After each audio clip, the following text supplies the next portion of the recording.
আজকে আমার স্ত্রী ফোন করে বলে, এই দিন দেখার জন্যই বুঝি আমি তোমার ঘরে বউ হয়ে এসেছি।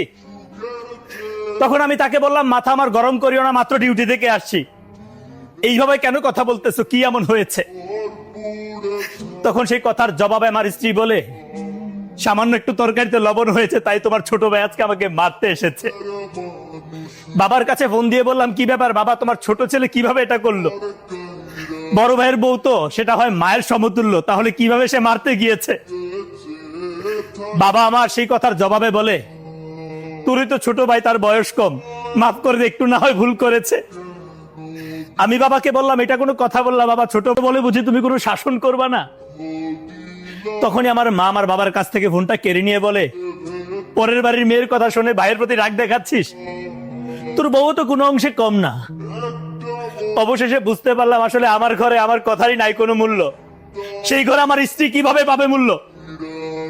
আসলে একটা সময় আমি নিজেও তাদের কাছে ছোট সন্তানই ছিলাম।